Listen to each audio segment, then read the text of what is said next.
Hey guys, you know why? Hey guys, it is Saturday, March 9th. You guys know why I'm here.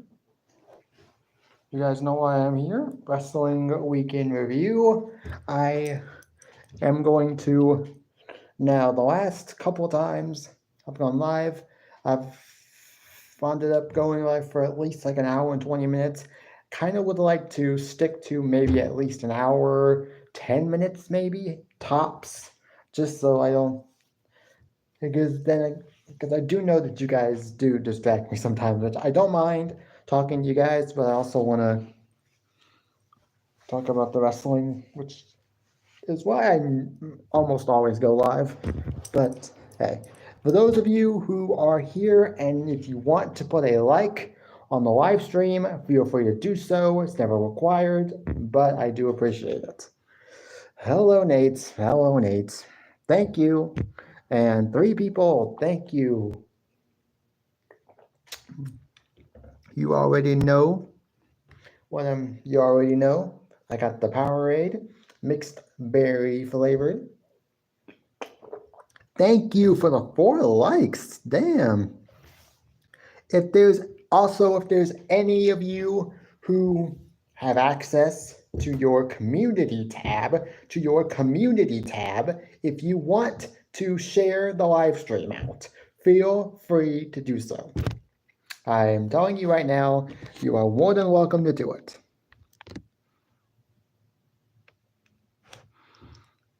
I know, RBLS. Nate has been telling me everything, so don't need to talk about it, but I know what's going on. Also, Nate is blocked on Matt's channel. I will talk to Mox about it. I mean, Matt. Don't know why I even said that, because I'm not going to talk about him really at all today. Yeah, I know, I saw. Yeah.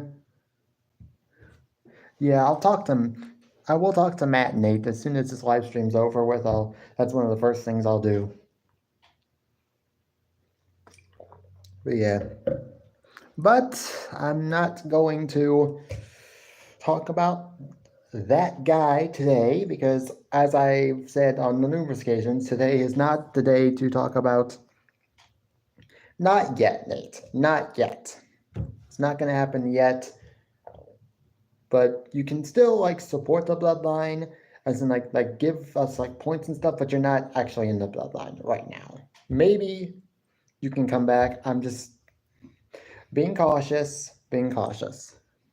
Oh, wow. Okay, that's really cool. That's cool, Austin. Oh, hey, just so you know, Dino Man recently got 2K24 and is doing My GM mode. He did a live stream this past Wednesday. About, and I was there. Apparently, the chat is NXT, so he's going up against both the chat and I guess the AI. So it's so I kind of like it. I like it. There's a lot of new aspects to My GM mode in this particular 2K that is different from the other two, from the past 2 games, which I think is great. Apparently they got a new call out, they got 2 new types of promos that you can do. You can do a tag team. Call out, which is now great, because before the only way you could ever grow a feud was if you just booked endless rematches. And now you don't have to book endless rematches with your tag teams in order to grow a feud. You can just do a call out promo. And then they have a thing called training, which is interesting. So it's just a lot of new things with My GM mode this year for 2K and 24, and I'm excited for it. I wouldn't say SmackDown was that good. Nate, I wouldn't say SmackDown was that good, okay? It was not that good. There were some things that I did not actually like, and I'm going to talk about them later. But hey, let's get into it. Let's get into it. Monday Night Raw. We had, yeah. Yeah, so let's get into it. We got Monday Night Raw. We got Gunther versus Dominic Mysterio. Now, okay, I'm just going to tell you right now, Gunther versus Dominic Mysterio is a squash match if I ever saw one. But this was a somewhat competitive match because this was like Dominic Mysterio used his role as a heel to his advantage in this match, and actually made this match really somewhat competitive. I did not expect it. I don't know. 9, I guess. I don't know him as much as I don't know him as well as you do. I don't know him as well as you do, Aaron, but I'll just say 9.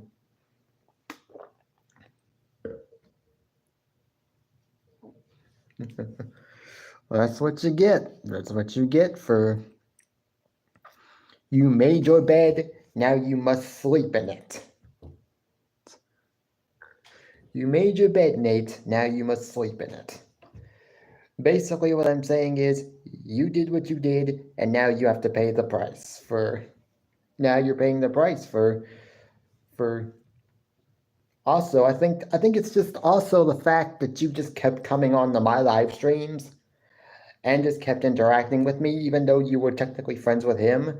And I know at the time you were probably just doing it just to annoy me, but still, you should not have come on to my live streams if you knew he was gonna do this. Like, basically, he's basically saying, you keep coming back to me.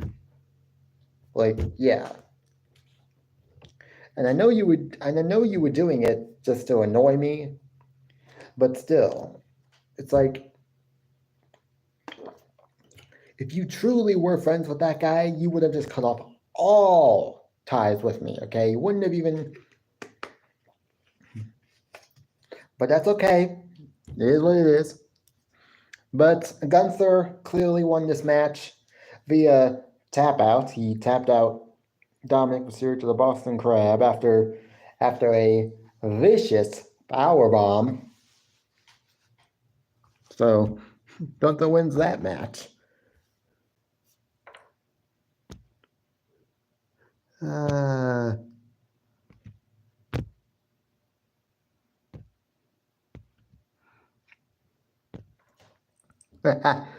Nate, if that was you that did that, good job. Mox, get out of here. You ain't welcome. Ooh. We got the damage. We got damage control. We got damage control. And the Shinsuke Nakamura both wanting to speak with Adam Pearce. Adam Pearce was in rare form today. Adam Pearce announced that this upcoming Monday, there will be a gauntlet match to determine who Gunther's next opponent will be for WrestleMania. Now, while I think this match will be good, I do think this could have actually been on. Look, if they wanted to make WrestleMania make sense, mean something, Nate, I'm going to tell you this right now. I think, as far as who I think is going to win, it's going to come down to either Chad Gable or Sami Zayn. Both of them have the best chance of winning this match, and both of them have the best story.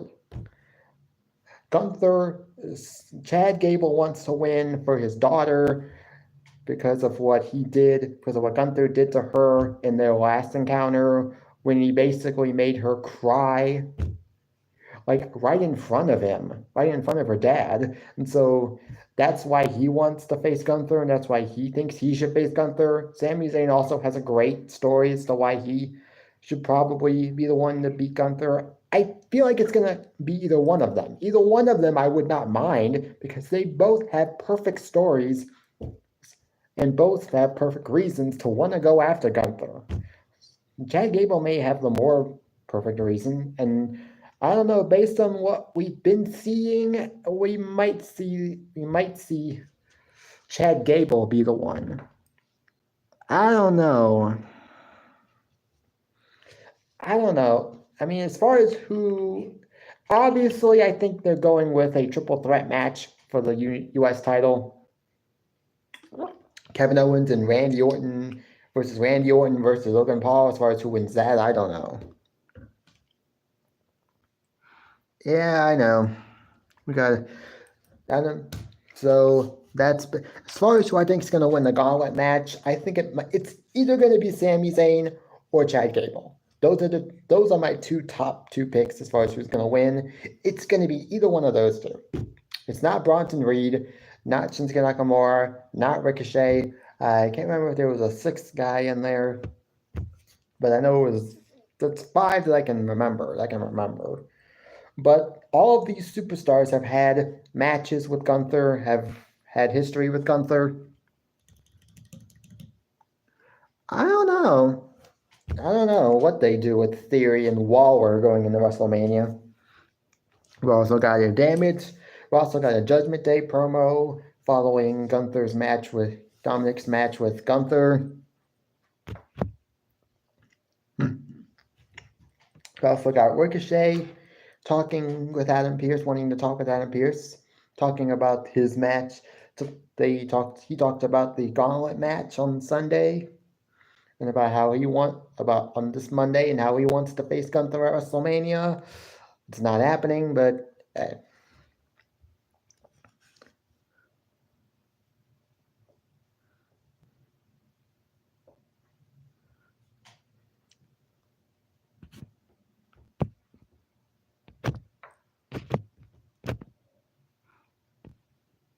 excuse me, guys. Let's see. We got Andrade. We got Andrade in his Raw debut, or at least his Raw re-debut on Monday Night Raw, because he just came back. He came back at the Royal Rumble match. Has maybe had like 2 or 3 appearances since then. Most of them have actually been with Dominic Mysterio. I guess Dominic feels like Andrade could be a good addition to the group, and that's why he had Judgment Day out there to sort of scout Andrade. Sorry about that. I just picked my nose, but sorry about that. Andrade beats Apollo Crews in a 6-7 minute match. Wasn't much, but it was okay. I don't know if I'm really a fan of Andrade, but I do kind of like Charlotte Flair, even though I'm annoyed by her always being in the title picture, but I still kind of like Charlotte Flair. So, we also got an Ivar Sami Zayn backstage segment. I know. I mean, with Braun Breaker, it might not actually be a bad thing. It might not be a bad thing that he's squashing people. And if he's squashing, and it's not just squashing people, just squashing jobbers. Yes, I do. And I do. The same thing with Wardlow in AEW is when it was like at least a month ago or so, he was squashing like week after week. He was squashing just one time on Dynamite. He squashed somebody that wasn't even someone that I knew. I didn't even know who the guy was. That's how embarrassing it was. I mean, he's squashing guys like Commander and stuff. And no, if you're gonna have Wardlow squash people or have Wardlow beat people, then have him actually win a match that's actually semi-competitive and not just a 2-minute squash match. And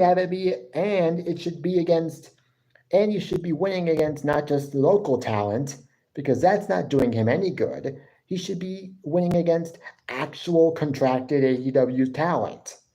He should be facing AEW superstars, not local talent, simply because AEW is too afraid to put an actual AEW star in the ring with Wardlow. Like, but with Braun Breaker, I actually think it might not be the worst thing that he's squashing people, especially if he's squashing like names that people actually know about, and if he's getting like a dominant win, he looks great. Braun Breaker looks great. No, I don't. No, Aaron, I am not watching the Xfinity race. I will be watching the race tomorrow. I don't know. The one, because in that span of when he was squashing people, there were two guys that I do remember. Commander and then some other AEW talent that I can't remember his name. The third guy, which is what I said was the guy that I didn't even know who he was, probably was just a local talent that I had no idea who it was and was like, oh, okay, yeah, that basically sums it up right there. Oh, this Pentaco, yeah, Serpentico, maybe? I don't know. Yeah, well, it is what it is. We got an Ivar. Hey, Jeffrey, thank you for sharing the live stream. And if you want to put a like on the live stream, feel free to do so. Yeah, it is better than Xfinity, but then again, you are getting sort of the up and comers in NASCAR.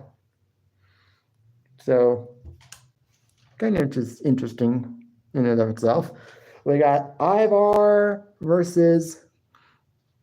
and Sami Zayn backstage.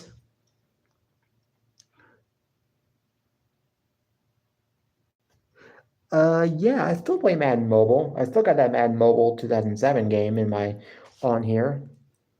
Yeah. We got an Ivar and Sami Zayn backstage segment. This led to a match, which went about 10 minutes, 10 minutes. It was actually very good. It was actually a very good match. Oh yeah, I know. I've seen some of your Xfinity and Cup Series live streams for NASCAR. I like them. We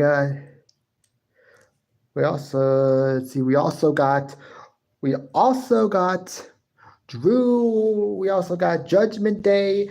Now, if there was one part of this whole Monday Night Raw that I didn't necessarily like, so to speak, yeah, they are.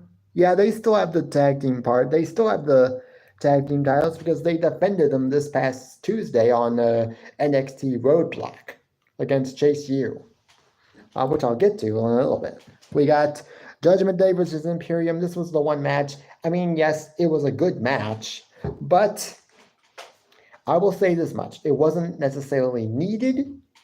Yes, it was a good match. All four guys are great. It just wasn't really needed as much as maybe some people would think. This wasn't necessarily. Also, they're both supposedly heel teams, so what's the deal? Who are we supposed to root for? We're supposed to root for Judgment Day or Imperium? Imperium right now are like semi-hot as like a tag team. As a group, I don't know. But hey, we also got a Drew McIntyre interview.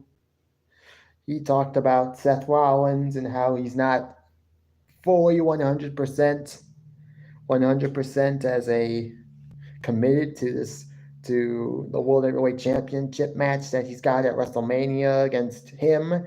He feels like Seth Rollins is diverting all of his attention to The Rock and Roman and Cody. So, I mean, I get it. He's supposed to be in a feud with Drew McIntyre over the World Heavyweight Championship, but this feud with The Rock and Roman Reigns seems to be taking up the majority of his time.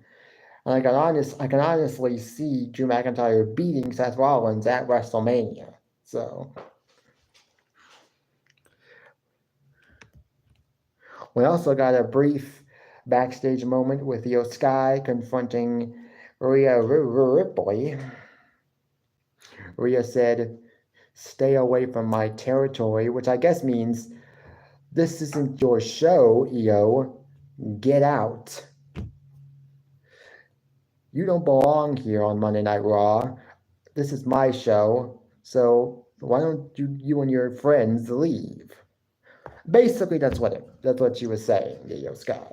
This ain't your show, so why don't your friends just go and leave?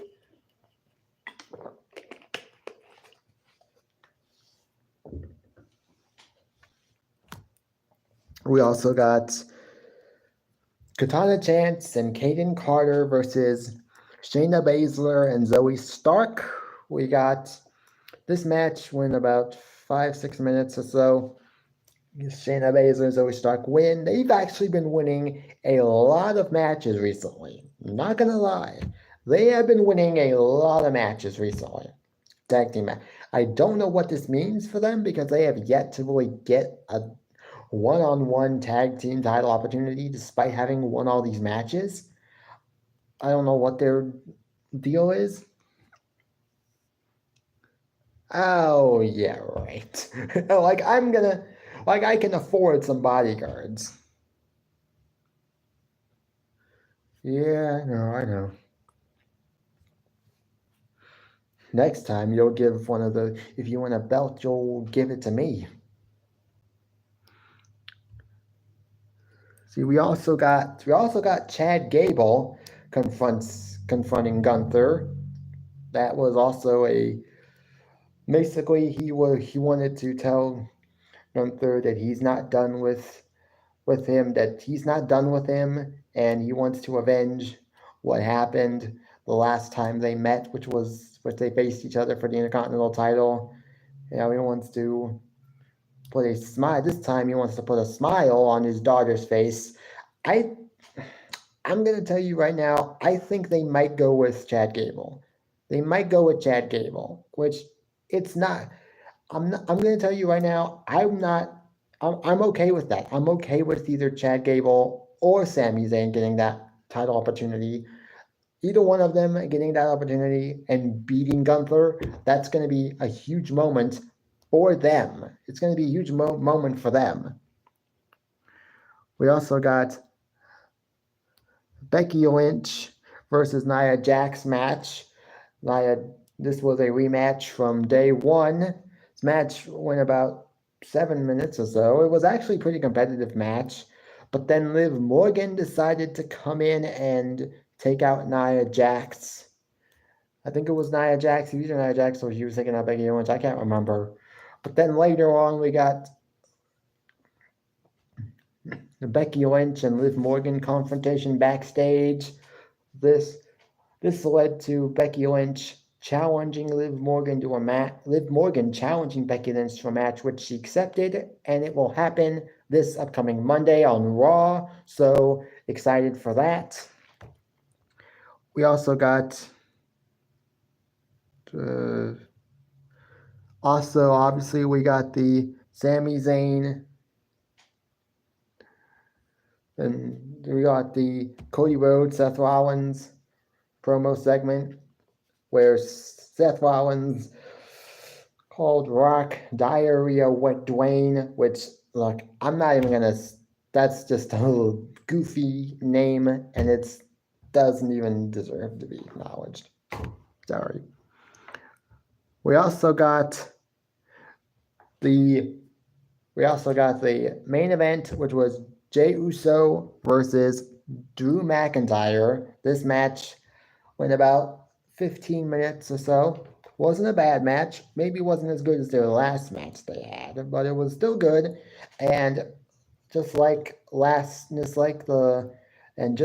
before the Judgment Day, and just like when Jey Uso had his match against Gunther, Jimmy Uso gets involved, costs Jay the match. Clearly, we're getting Jay versus Jimmy at WrestleMania. This is definitely going to be a great match, great storyline. Maybe we get Rikishi in this feud at some point. It just makes sense since he's their dad, and it would make perfect sense for them to just want to say, "Hey, let's bring in Rikishi," because it just makes too much sense for them not to do it, not to bring him in at some point. Oh yeah, right. Seahawks, I don't think they're gonna get into a Super Bowl for a while. Ravens could. I could see the Ravens getting into the Super Bowl sometime soon again. But yeah, that was basically Monday Night Raw. If I had to rate Monday Night Raw a 6.5 out of 10. It was good. Wasn't perfect, but it was good. That's all I can say. Now for NXT Roadblock NXT.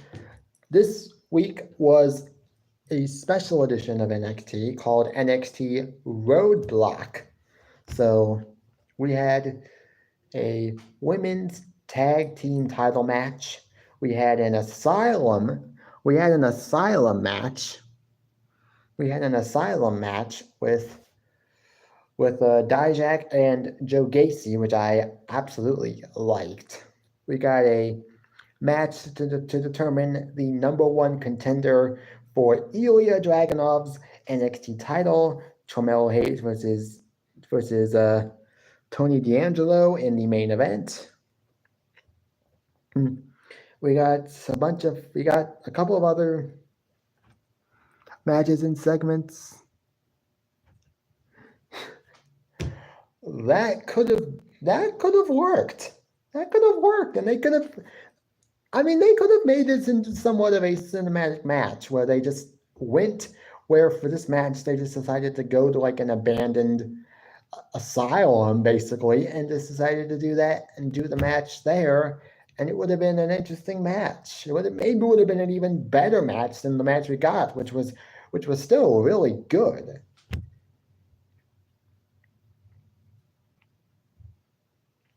But hey,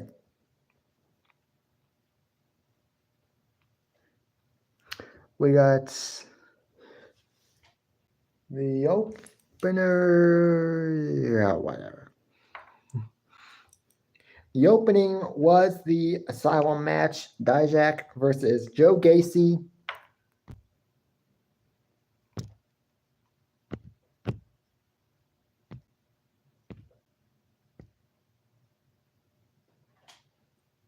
Sorry, but you're gone.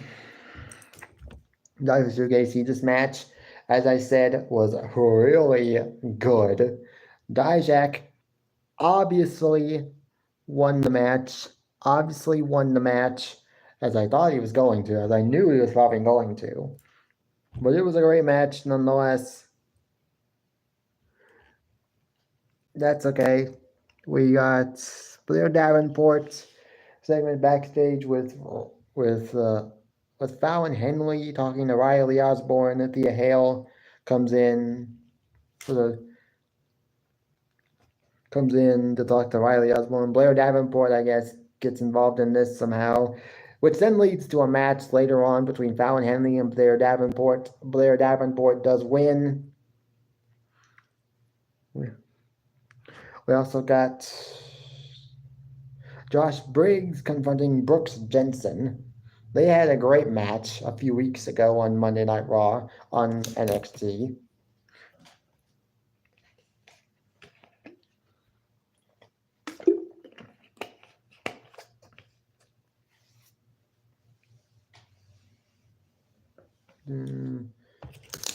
Okay, WR, what's WR? Great, I can't remember what it, I don't know. We got an NXT, we also got an NXT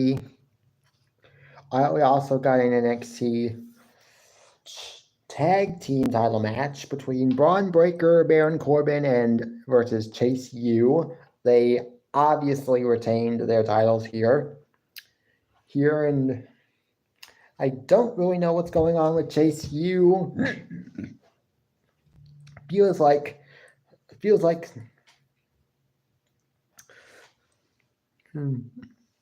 yeah, the underdog. No, the Wolf Dogs. I think is what their name is. The Wolf Dogs. I don't know what's happening with Chase U. I mean, JC Jane kind of seems like JC Jane is slowly taking over Chase U. Like I think she kind of talked about it last week. I think it was either last week or this week where she had a backstage segment where she said she basically saved Chase U, and so I don't know, but I don't know what's going on with Chase U, but I will definitely.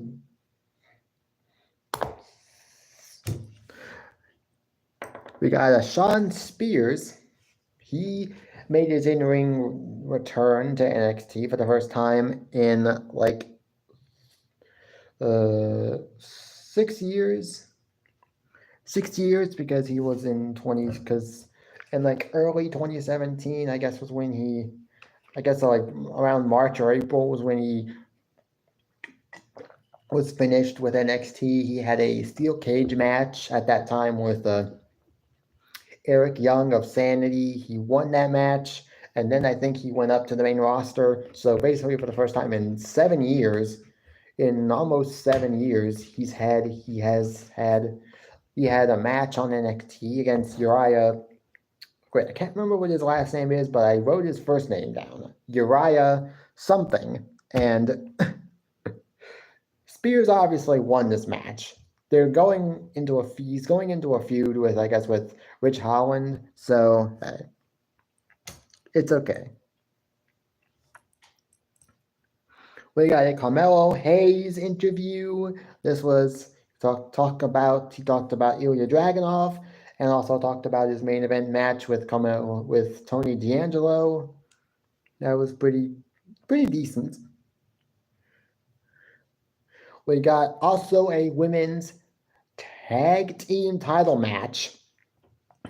Kabuki Warrior, we got a Lyra Valkyria and Tatum Paxley promo before their match against the Kabuki Warriors. Then we got the match, Kabuki Warriors versus Lyra Valkyria and Tatum Paxley. This match lasted about 15 minutes. Wasn't even that bad. Was a pretty good tag team match. Obviously, the Kabuki Warriors won tag team title, retained their titles here. Now, what happened after the match? Apparently, Roxanne Perez decided to get involved after the match, attacked Lyra Valkyria after the match. At one point, even ripped off a part of the turnbuckle, part of the corner turnbuckle, where there's like a metal piece of metal. I'm not like before they get to the turnbuckle, there's like a metal, whatever it is. Okay, it got exposed. She ripped off a piece of the turnbuckle. It got exposed. She laid out Lyra Valkyria's arm on the piece of the corner turnbuckle. Did a stomp to the arm, and oof, that looked nasty. And she kept screaming like, it's out, or something like that. Like, I guess Roxanne sort of broke Lyra's arm and whatnot. What this means, I don't know exactly, but this was I think it's pretty clear now that she's turning heel. She's turning heel now. If that didn't confirm it for some of you guys, then I don't know what would.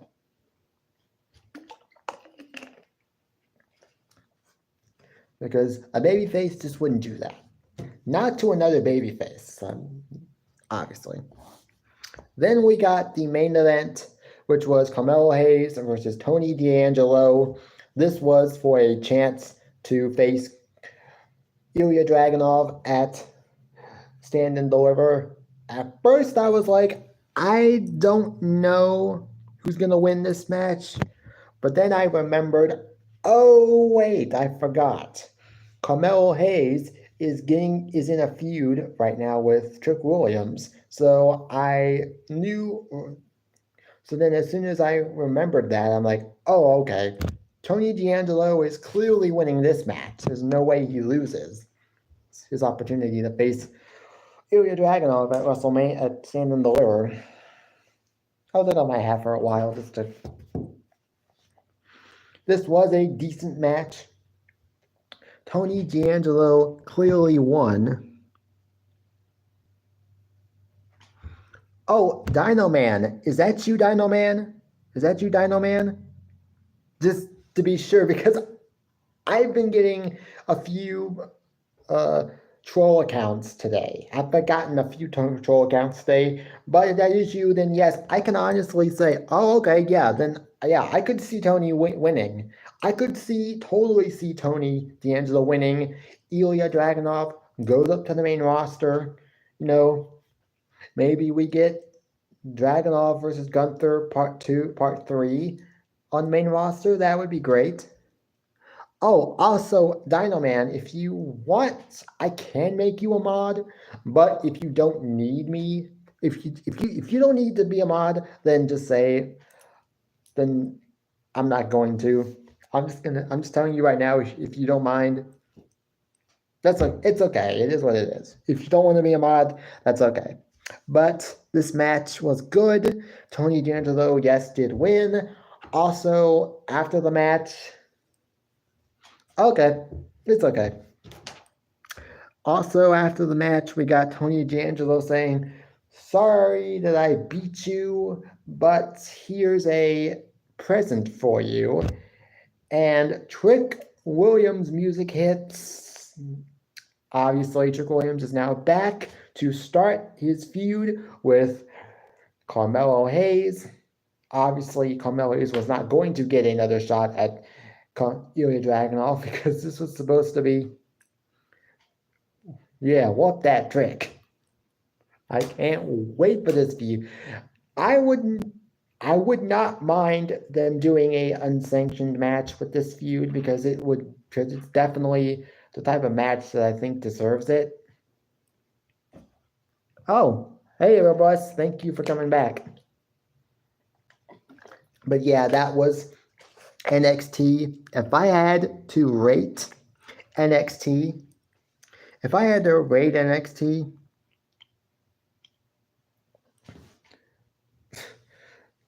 really, Nate, I'd kiss and marry Hannah, and then I'd kill Mox and Rory, basically.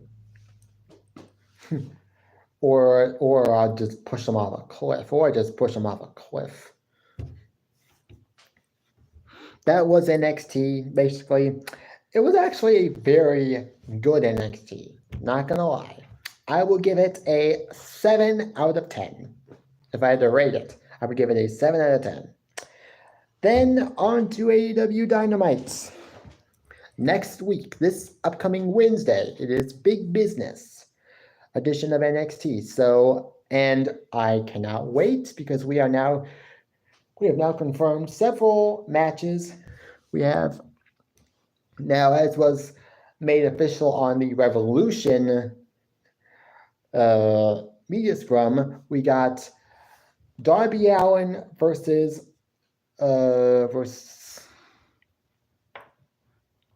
neither. We got Darby Allin and Jay White in a match at Big Business. We also, because Wardlow won the 8-man All-Star Scramble at Revolution, which means that he now is the #1 contender for the AEW World Championship. That match against Samoa Joe will happen at Big Business. Should be a good match. We should get Mercedes Moné debuting next week, this upcoming Wednesday on Big Business. So that's good. This week on AEW, though, we got some backstage. We got a couple of backstage. Yeah. I mean, last night, this past Wednesday was probably one of the best AEW Dynamites in a long time.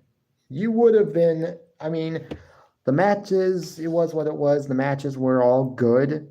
Segments were all good.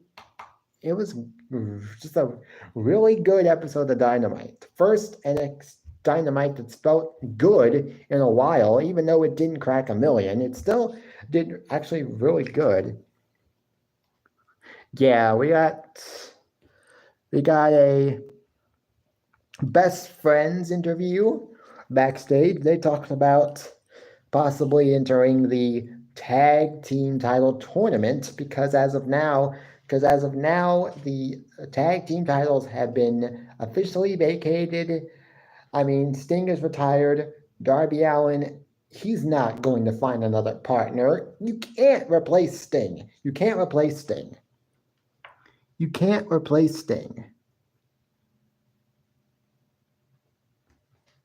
What? Error Blast, why did you delete Dino Man's message? Oh, well, try not to do that. I hate to have to unmod some people.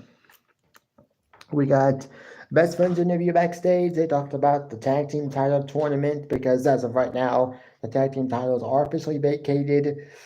Darby Allin officially vacated the title tonight on Dynamite, even though they technically were already vacated. He basically made it official tonight. So Orange Cassidy and Trent Beretta will possibly be entering the tag team title tournament, which should be a good use of Orange Cassidy. I'm glad that Orange Cassidy's no longer international champion. I don't know if you guys, Trent Beretta, who is in the group with Orange Cassidy, Chuck Taylor, and I guess the Sue, who drives, I guess, the van that they always drive, that you sometimes see on television. Trent Beretta. Don't know him very much because you don't usually see him hardly ever on television. You're used to seeing Orange Cassidy more than anything, but I mean, Wheeler Yuta of the Blackpool Combat Club used to be in the Best Friends until he decided to join up with the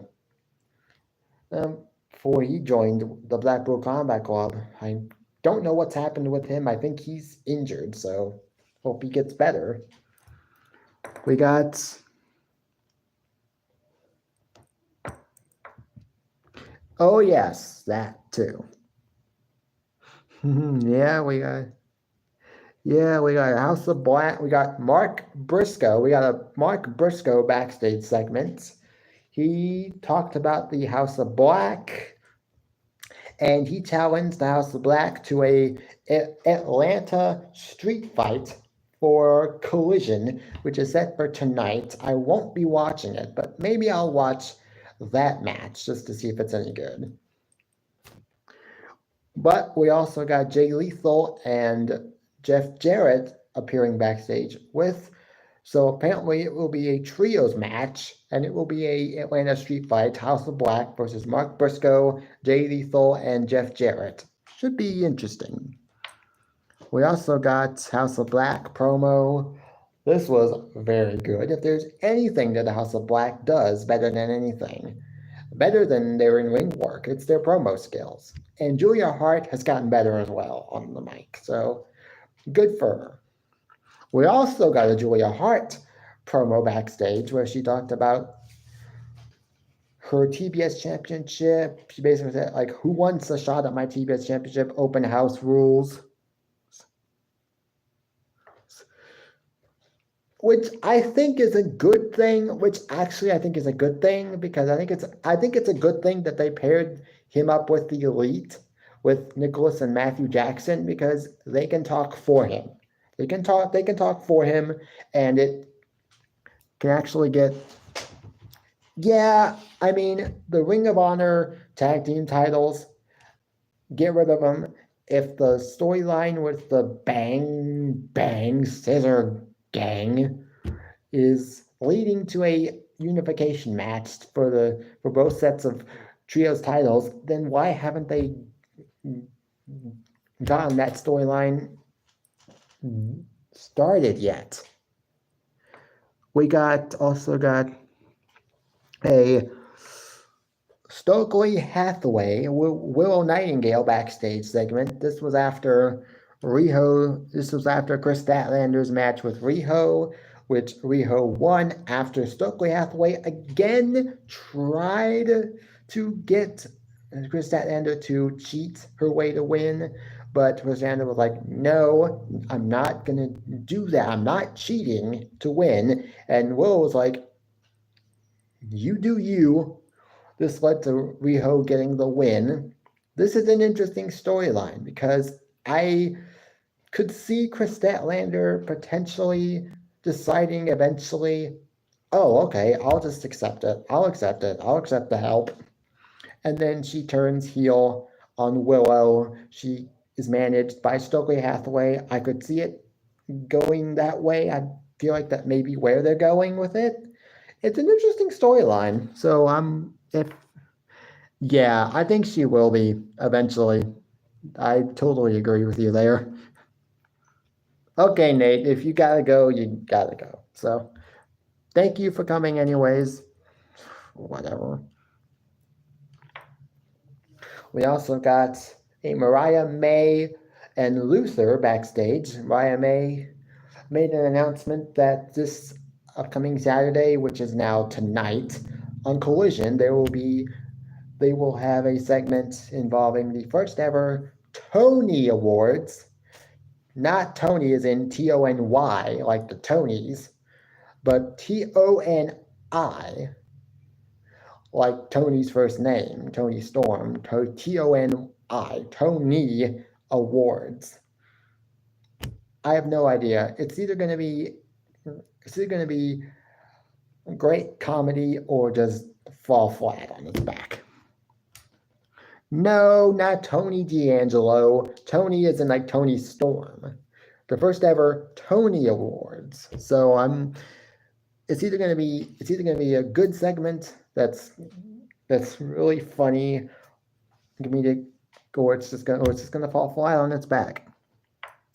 Maybe just a little, but eventually maybe I'll get over it. We got Brian Cage versus we got Swerve Strickland in the opening segment talking about Revolution. He talked about how maybe his past sins of what he's done to Hangman and Page may have come back to bite him at Revolution, and maybe that's the reason why he didn't win at Revolution, because of the things he did to the Hangman and Page. Now, Hangman Adam Page is supposedly taking a few months off. I don't know why. Maybe it's for the same reason that he sort of got.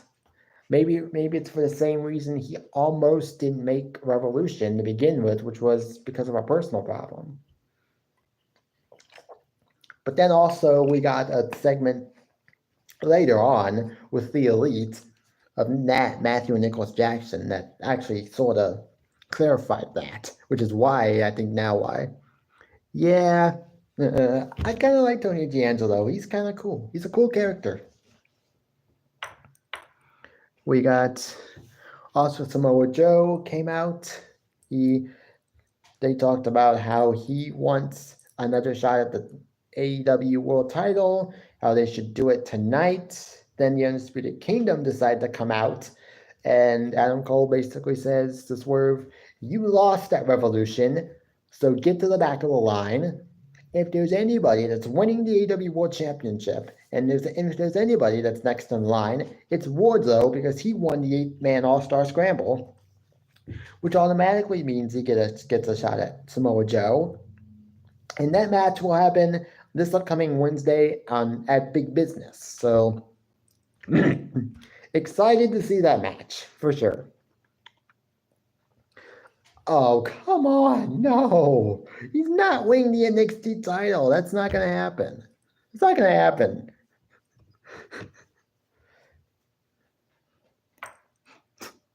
Come on. Oh wait, I forgot. This actually led to a tag team match. This actually led to a tag team match with Samoa Joe and Swerve Strickland versus Matt Taven and Mike Bennett. Matt Taven and Mike Bennett, officially of the Undisputed Kingdom. Samoa Joe and Swerve Strickland obviously won. I don't know what's going on with Matt Taven and Mike Bennett. Recently, they've just been like jobbing to basically everybody. No. Well, he was. I think he came on as like some troll accounts, like a Sarah Choice troll account. But Nate got rid of him. Also, we also got Brian Cage versus Hook. This was an FTW championship match, and it was under FTW rules. Yeah, I do. It's under FTW rules. Hook won, which was obviously, I think this was the best option. They have been keeping Hook looking strong since his match against Samoa Joe, which was a really good match, but it's almost like, what does he do now? Like, he's had that main event moment with Samoa Joe, and now he's like still hanging around, which is good.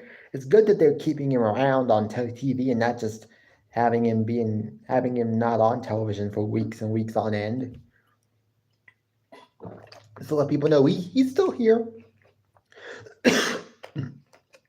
We also got Daddy Magic. Yeah, we got Daddy Magic, Matt Menard versus Killswitch of the Patriarchy. Killswitch obviously won this match. Was what it was. After the match, though, we get the return of Adam Copeland.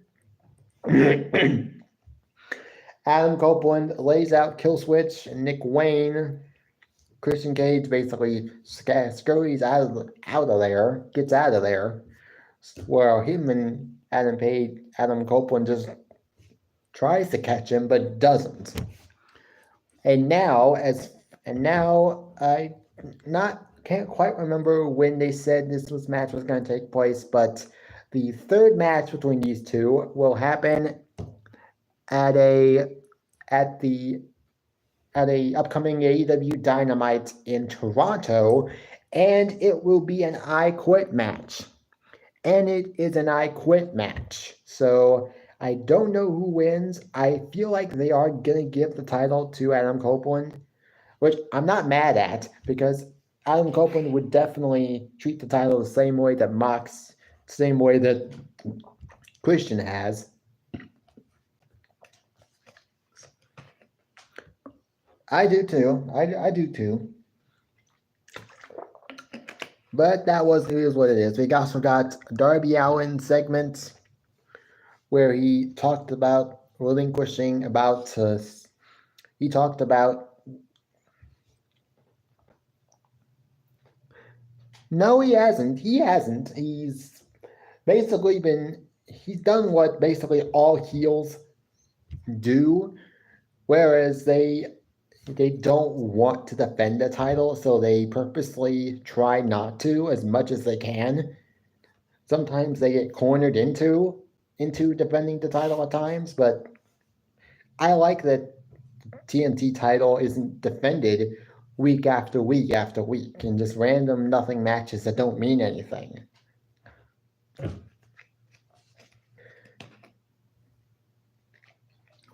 We got Darby Allin segment. Darby Allin talked about Revolution, talked about the retirement match he had with Sting. He also talked about what he's going to be doing in the recent weeks where he is going to be climbing Mount Everest. I think that's a crazy move. He also talked about how he might not even make it back, which I'm hoping he does. That would be crazy if Revolution 2024 was the last time we ever saw Darby Allin. I don't know. The main event was Will Ospreay versus Kyle Fletcher. These are two friends going at it. The match was really good. It went about between 15-20 minutes. Can't remember the exact amount of time. It was around 15-20 minutes.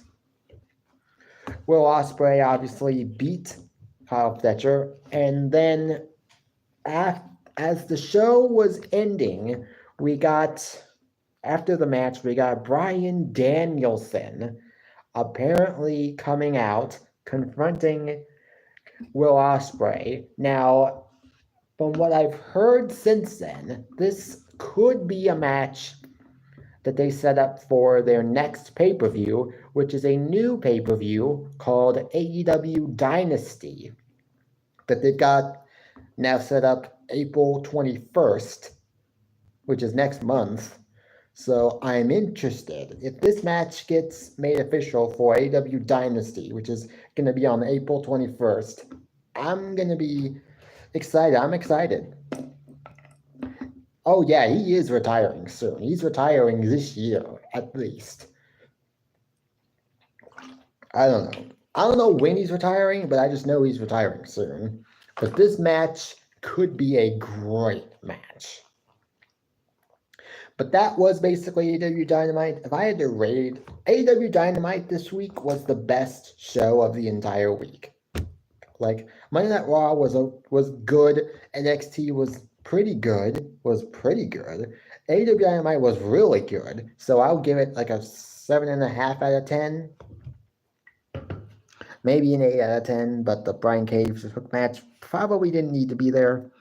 So we also got the Elite segment with Nat Matthew and Nicholas Jackson. They basically find Hangman Page for his actions at Revolution, which I thought was, it was understandable. Obviously, he put his hands on two officials in the match, so he still deserved it. But then they also decided to suspend him indefinitely, not from AEW, because they can't actually do that, but they suspended him indefinitely from the Elite. So basically what that means is Hangman Page is out of the Elite.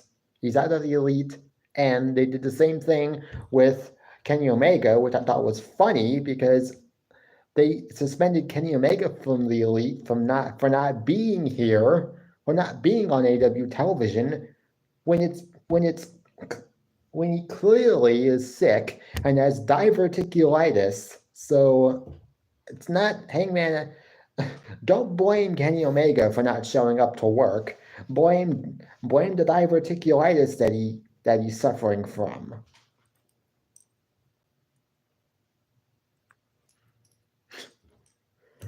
I don't know. But yeah, AEW Dynamite was very good this week. 8 out of 10. NXT was also very good. So yeah, I know.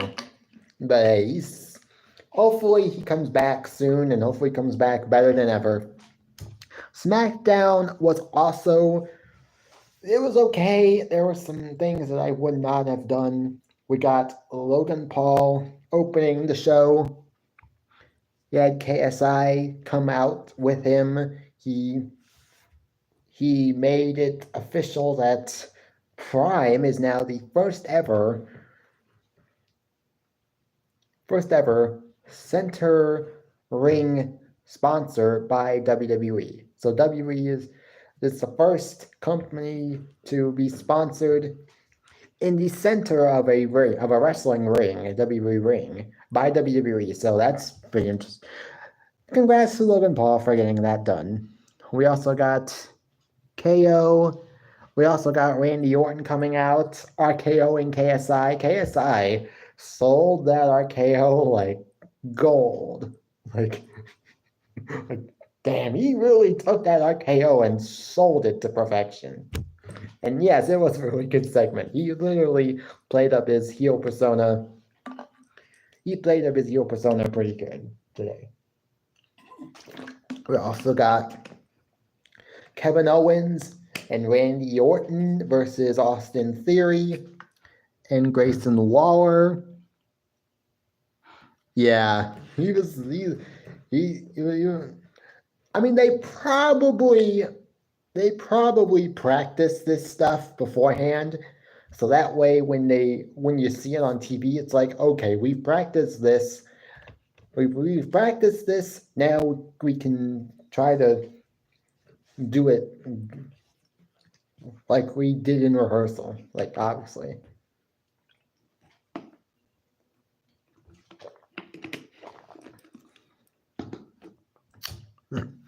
Kevin Owens versus Randy Orton versus Austin Theory and Grayson Waller. Obviously, Randy Orton and Kevin Owens won the match. What happened after the match was Logan Paul, I guess, had brass knuckles in his hands and took out both Kevin Owens and Randy Orton. I think it's clear. I think it's pretty clear now where we're going. It's a triple threat match potentially for the AEW, for the US title. As far as who wins, I have no idea. Do they keep the title on Logan Paul, or do they have either Kevin Owens or Randy Orton win? That I'm not sure about, but it should be a good match. We also got a Bayley backstage interview. She talked about Damage Control, how she always wanted what was best for Damage Control, and I guess apparently Damage Control Sky didn't see the vision that she had. Immediately following this, we had a look at Naomi, who was actually watching that interview. Yeah, I think the fact that they had Naomi watching this interview, and the fact that she obviously has history with Bayley. They've had matches over the years, mostly in like 2020 because she had a match with Bayley in 2020 at Super Showdown for the SmackDown Women's title, which she obviously lost that match. They also had a couple matches later on in the year. So she's had some history. She has history with Bayley. And I'm sure in real life she's friends with Bayley in real life. Because I've seen pictures on Instagram, obviously, of Bayley and Naomi together at events. At certain events. So I do think she's going to be the one person, I think, to help Naomi Bayley, which isn't a bad option.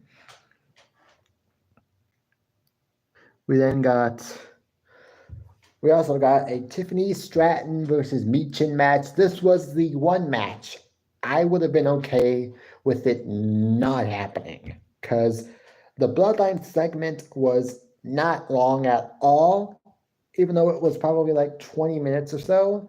The majority of it was just the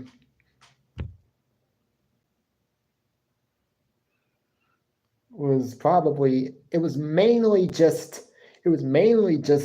Rock and Roman's entrances, and then like 5 minutes. No, I'm not disrespecting Tiffany Stratton. I'm just saying we didn't need to have the match on there because it was only like 4 minutes, 4 minutes. They could have easily given that time to the Bloodline segment, which it obviously needed to be longer because we needed to get at least something out of Cody Rhodes and Seth Rollins, who didn't get to say much of anything because Roman and Rock decided we're just going to take forever with our entrances and give you guys literally nothing to say.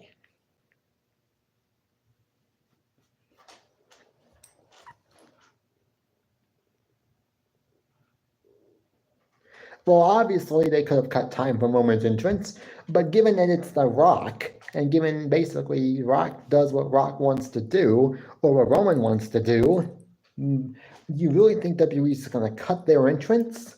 No. Rock's going to get into probably going to get into a fit, and probably going to say, "How dare you?" So, what they could have, but yeah, we really did not need 7 minutes of Rock and Roman entrances, or 7 minutes for each entrance. But we also got a backstage like Tiffany Stratton obviously won this match. What they do with Michin going forward, I have no idea. But they also had, then backstage we had the Legado del Fantasma segment involving Dragon Lee. They attacked him. We attacked Dragon Lee. This led to a match. This would lead to a match later on in the night between Angel Garza, which Dragon Lee actually wins, but then Legado del Fantasma immediately attacked Dragon Lee. Now, Rey Mysterio is set to return next week, so hopefully this feud gets started next week. We also got an AJ Styles promo. He talked about about why he attacked LA Knight at the Elimination Chamber.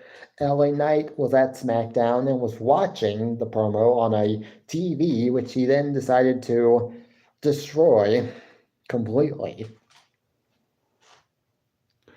Yeah, I don't think we really needed the AJ Styles promo. I mean, if you're going to have a promo, have it actually be at the arena, okay? But also, I feel like AJ Styles is doing this on purpose. He's making AJ Styles want him, but he's purposely not showing up to irritate LA Knight, which is actually a somewhat good strategy because eventually LA Knight's going to have to get his hands on AJ Styles at some point, and it's going to happen. When it happens, we don't know. But it's obvious they're going with an AJ Styles versus LA Knight match at WrestleMania. Is it a WrestleMania match? Who knows? But we'll see what happens. We also got Damage Control. Also decided to send a rebuttal message to Bayley after her promo segment. And they said that Bayley may have created Damage Control, but she was never really the leader, and that it was always Io's era. I highly doubt Io knew that Kairi Sane would join Damage Control, and that Asuka would join Damage Control at some point too. Hey, Spartan Gaming, like and share. Thank you for the likes. Thank you for the like, and thank you for the share. Thank you. We also got Bobby Lashley. We also got Bobby Lashley versus Karrion Kross. This match was about 6 minutes long. They could have given this match longer. They also could have done without the interference, which I thought was just bound to happen. But hey, yeah, he should have won. I mean, look, he shouldn't have. It shouldn't. He should not have squashed. Now I'm saying this right now. Karen Cross. Yes, Karen Cross needed this win. Did he need to squash Bobby Lashley? No. Did it need to be a convincing win? Yes. At least a good 4 or 5 minute match that has Bobby Lashley obviously getting in. Obviously, Bobby Lashley needed to get some moves in, but Bobby Lashley was not going to win this match. What this does to the Final Testament versus Pride feud, I have no idea. Obviously, they might be going for a match at WrestleMania. It is what it is. We also got the Bloodline segment. Obviously, it is what it is. We got like 7 minutes of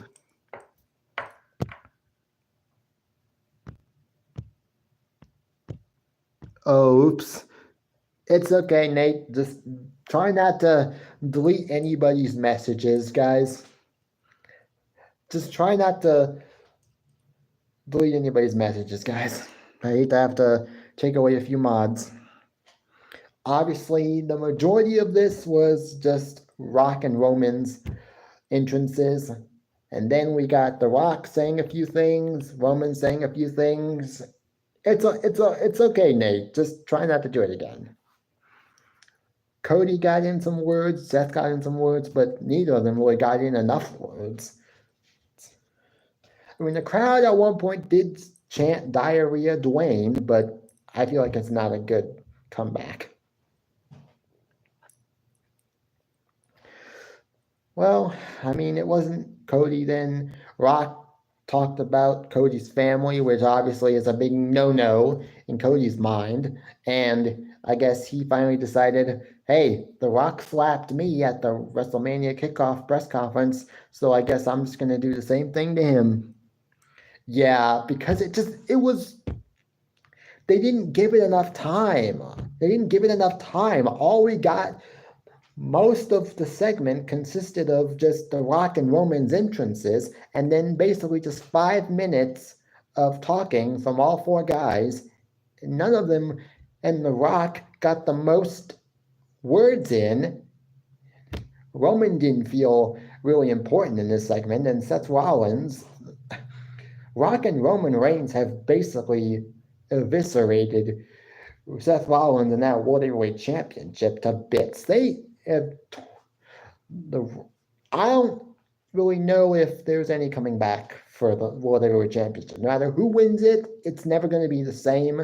It was never going to be the same anyways from the beginning, because it's been seen as the consolation prize for guys that can't beat Roman Reigns. Like, hey, you couldn't beat Roman Reigns, but hey, you can win this title because this title that we created, all because you couldn't beat Roman Reigns.